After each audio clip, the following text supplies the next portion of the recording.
الله نحمده ونستعينه ونستغفره ونعوذ بالله من شرور أنفسنا ومن سيئات أعمالنا من يهد الله فلا مضل له ومن يضلل فلا هادي له وأشهد أن لا إله إلا الله وحده لا شريك له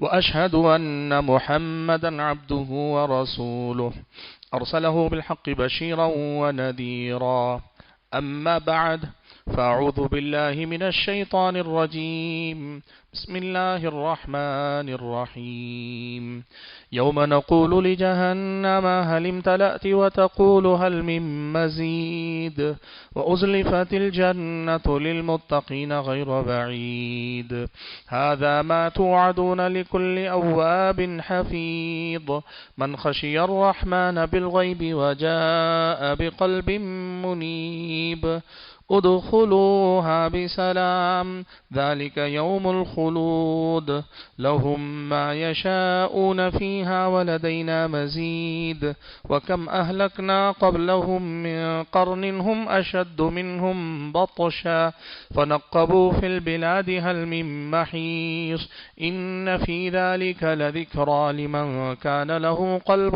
أو ألقى السمع وهو شهيد ولقد خلقنا السماوات والأرض وما بينهما في 6 أيام وما مسنا من لغوب فاصبر على ما يقولون وسبح بحمد ربك قبل طلوع الشمس وقبل الغروب ومن الليل فسبحه وأدبار السجود واستمع يوم ينادي المناد من مكان قريب يوم يسمعون الصيحة بالحق ذلك يوم الخروج إنا نحن نحيي ونميت وإلينا المصير يوم تشقق الأرض عنهم صراعا ذلك حشر علينا يسير نحن أعلم بما يقولون وما أنت عليهم بجبار فذكر بالقرآن من يخاف وعيد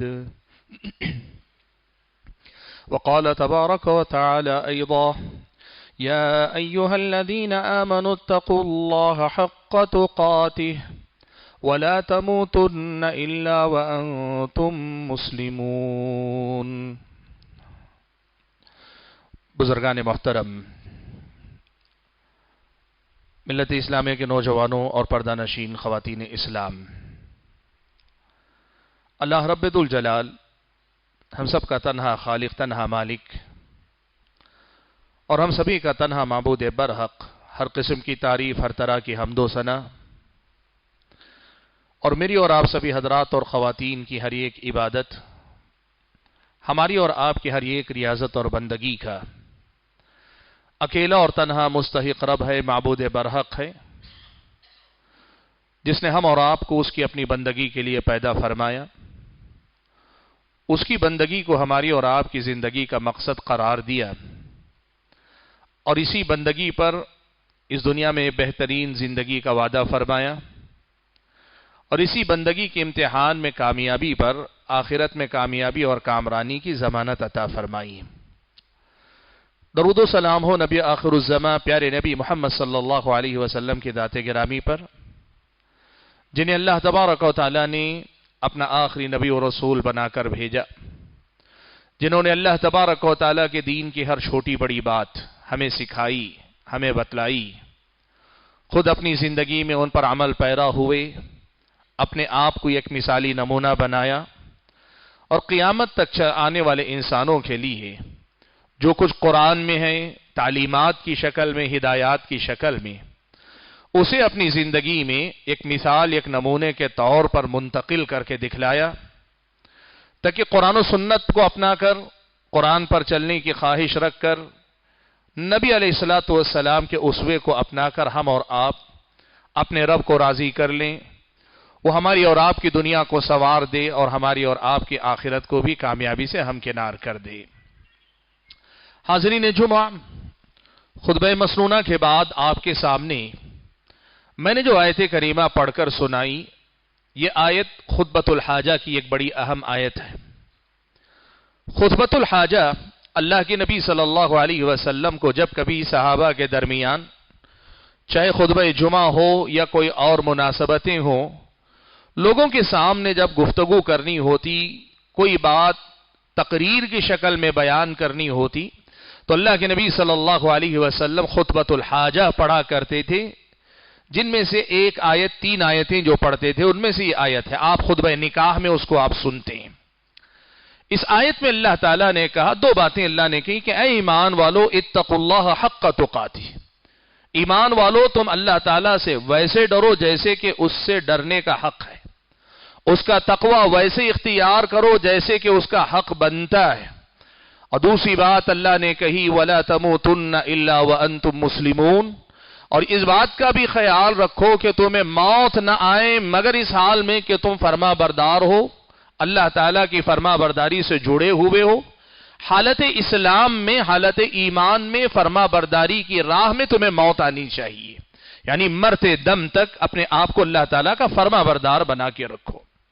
حاضرین گرامی قدر، ان میں سے جو پہلی بات ہے تقوی، تقوی کسے کہتے ہیں؟ تقوی کی کئی تفسیرات کی گئی، ان میں سے ایک تفسیر یہ ہے تقوی کی کہ فعل الطاعات واجتناب المحرمات، اللہ تعالیٰ نے جو بھی نیکیاں بتلائیں، اچھائیاں بتائیں، اللہ کے جو بھی احکام ہیں، جو بھی اللہ تعالیٰ نے ہدایات دی ہیں، ان کو بجا لاؤ، ان کو پورا کرو، ہر حکم کو اپنی زندگی میں اپناؤ، وہ فرض ہو تو فرض کے درجے میں، اگر وہ مستحب درجے کا حکم ہے تو استحباب کے درجے میں، لیکن اپناؤ اپنی زندگی کے اندر۔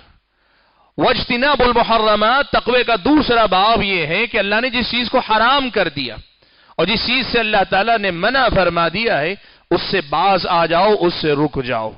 اللہ نے کہا اتقوا اللہ حق تقاتہ، اب اللہ تعالیٰ نے حکم بھی دے دیا، منع بھی کر دیا۔ اب اللہ تعالیٰ کی اس حکم کا جو حق بنتا ہے کہ اللہ تبارک و تعالیٰ نے کہہ دیا تو کہہ دیا، اللہ تعالیٰ نے منع کر دیا تو منع کر دیا، تمہاری ذمہ داری یہ ہے کہ جیسے کہا جاتا ہے نا کہ لکیر اگر کھینچ دی جائے تو اس کو پھلانگنا نہیں چاہیے، یہ حدود اللہ، یہ اللہ تعالیٰ کے متعین کردہ حدود ہیں، ان سے آگے جانے والا کام تم نہ کرو، یہ ہے اللہ تعالیٰ کا کما حق ہو تقوی اختیار کرنا۔ اللہ نے کہہ دیا تو کریں گے اور اللہ نے منع کر دیا ہے تو رکیں گے، یہ ہے تقوی۔ اور اللہ نے کہا اتقوا اللہ حق تقاتہ، اللہ کا تقوی ویسے اختیار کرو جیسا کہ اللہ تعالیٰ کے تقوی کا حق بنتا ہے۔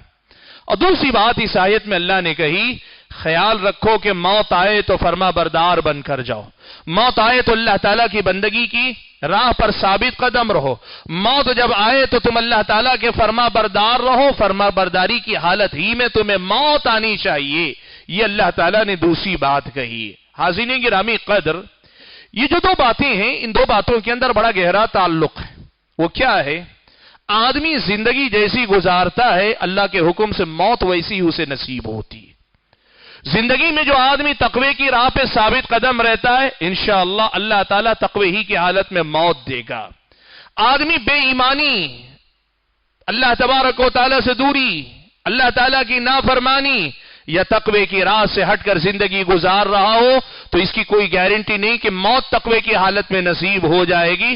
اللہ کسی پہ کرم کرنا چاہے، کسی عمل سے خوش ہو کر، وہ بات الگ ہے، ورنہ یہ بات بڑی اہم ہے کہ زندگی جس رخ پہ جائے گی اکثر خاتمہ اسی رخ پر ہوگا۔ آپ دیکھیے دنیا میں آپ مشاہدہ کریں گے کہ اکثر وہ لوگ جو ساری زندگی برائی کی راہ میں گزارتے ہیں، موت بھی آتی ہے تو اسی حالت میں آتی، جو نیکی کی راہ میں گزارتے ہیں اللہ تعالیٰ ان کو ایمان کی حالت میں موت نصیب فرماتا ہے۔ یہ جو مسئلہ ہمارے اور آپ کے سامنے کہ ہم سب حسن خاتمہ چاہتے ہیں، ہم سب کو اچھی موت چاہیے، ہم چاہتے ہیں کہ جب اس دنیا سے جائیں تو اللہ تعالیٰ ہم اور آپ سے راضی رہے، اللہ تعالیٰ ہم سے خوش رہے، اس کے لیے ہمیں کرنا کیا ہے؟ اس آیت میں اللہ تعالیٰ نے بتا دیا، زندگی تقوی کے معیار پہ کھری اترنی چاہیے، اپنی زندگی میں تقوی کو سب سے مقدم رکھا کرو۔ حاضرین گرامی قدر، ابھی ماہ رمضان گزار کر ہم اور آپ آگے بڑھیں، ہفتہ عشرہ گزرا ہے، زیادہ دن نہیں گزرے۔ اس رمضان کا ایک مقصد اللہ نے کہا لعلکم تتقون، تاکہ تم متقی بن جاؤ، تمہارے اندر تقوی پیدا ہو جائے، تمہارے اندر تقوی آ جائے۔ اللہ نے فرمایا یا ایھا الذین آمنوا